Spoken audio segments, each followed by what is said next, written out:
Hi, this is Scott Garibay, and today I want to talk about highbrow horror. So there is a new rise in a new type of film, which is highbrow horror. Excuse me. All right, now, what am I talking about? Well, there's three specific films that are very good examples of this. One of them is pretty old. One of them came last year in 2016, and one of them came out just this year in 2017. Actually, the one that's not old is not that old. It's from 2014. So the first one is the Babbadook, okay? So the Babbadook is a highbrow horror movie. It's an art house horror film. The second one is The Witch, okay? And The Witch came out last year in 2016. And then finally, this is the reason, actually, the rise of this film prompted my talk about highbrow horror. And that is specifically, the last one is It Comes at Night, okay? Now, at this point, I should give a warning. Major spoilers for all three of those movies, for Babbadook, The Witch, and for It Comes at Night. Okay. All right. So it's really fascinating to me that this particular genre has risen, right? Now, generally, I really like these kind of movies, right? And I like them a lot, actually. But it has to be said, one of the reasons why I like these films is I'm not really a traditional horror fan. I don't actually like, I would say that the vast majority of horror flicks are slasher flicks, what I would term slasher flicks, right? Which is, somebody slashing somebody with a knife. They're, most horror films have a lot of graphic violence, right? Now, these highbrow horror films, often the horror in those is not as graphic, or even if it is as graphic, it's not the quantity of graphic horror, graphic violence that's shown in them is not as high, okay? So I think it's really fascinating, the rise of this particular genre, and I want to talk about it a little bit. So basically, it's kind of interesting because I think a lot of traditional horror fans are really starting to get frustrated with these films, right? Oh, I will also say The Visitor approached being a highbrow horror film, right?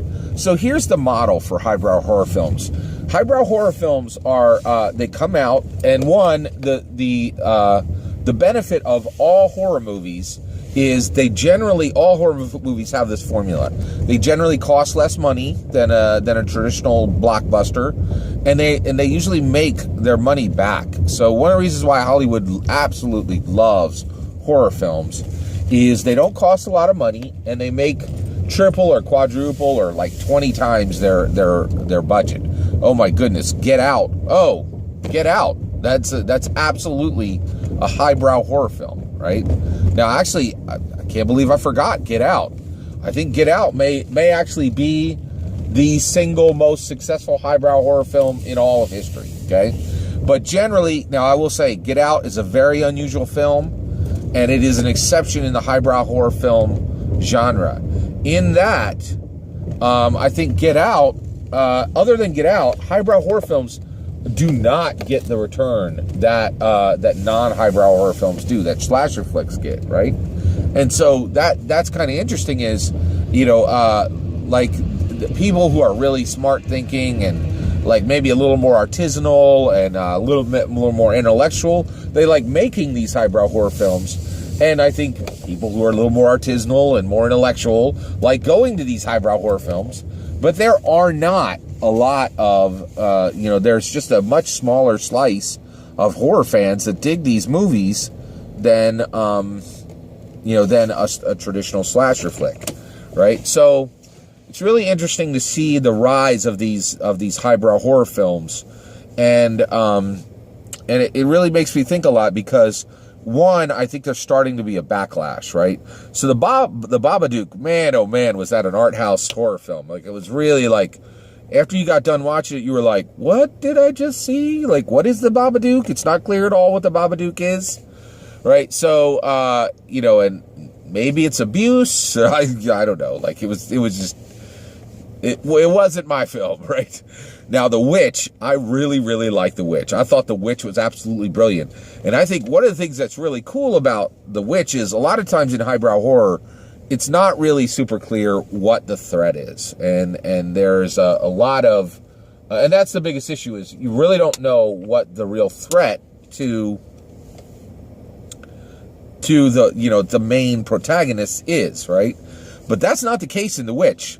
In The Witch, they spend the whole movie saying, oh, you know, like this family moves out into the middle of the woods by themselves, and they're surrounded by all these dark creatures, and like supposedly a witch is coming out, and you know, maybe a witch stole their baby, and like, you know, there's all these terrible things that are happening.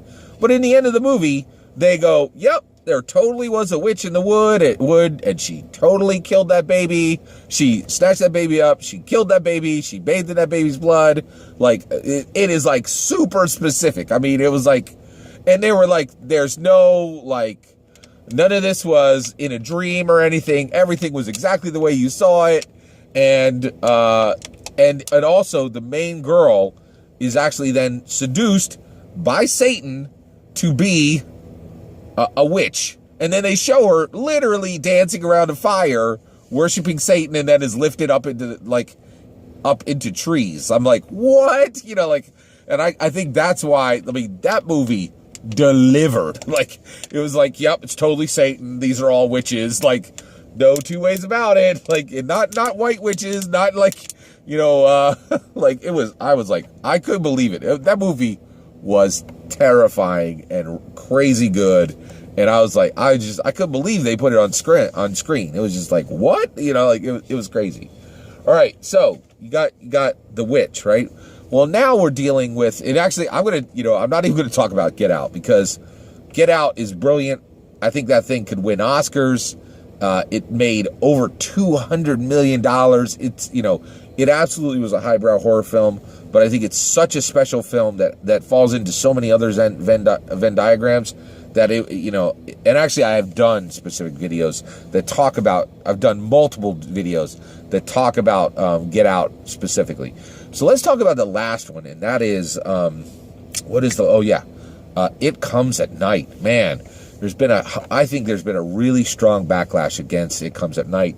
And the reason why is It Comes at Night is a return to that old school Babbadook style. What is the threat here? Like, and I mean like hardcore, super vague. Like you really have no idea what you saw when that movie's done, right? And I think, you know, more and more, I think I'm cool. I'm super cool with highbrow horror films. I think it's great that they're doing them, but I think Hollywood is going to run into problems, and it's definitely running into this problem right now with It Comes at Night, where if you tell people this is a super vague thought piece about horror, nobody's going to go see that movie. Like, for people, like, you know, you're going to get horror fans who are intellectual and artisanal. Well, that's me and three guys in Brooklyn. Like, you know, like it's a super, super niche market. And nobody in Hollywood wants to make super niche, you know, people want to do it to get Oscars, but it's really not a thing within the horror movie. And so they advertise them like, oh, you're going to have fun seeing this movie. And then people go to see the movie and they're like, what the heck was that? Like, where's the beef, you know? Like, and so I think Hollywood is getting into a lot of trouble with these highbrow horror movies. And I think they just got in trouble with It Comes at Night, because it was advertised like it was going to be a cool thing. And then you walk out, and like I said, if you're an artisanal pencil sharpener who lives in Brooklyn, you're like, yes, It Comes at Night is my favorite movie. But if you're a regular, you know, like, if you're a regular person who digs horror films, you're probably not going to like It Comes at Night. So that's just a little bit of my thoughts on highbrow horror. Thank you.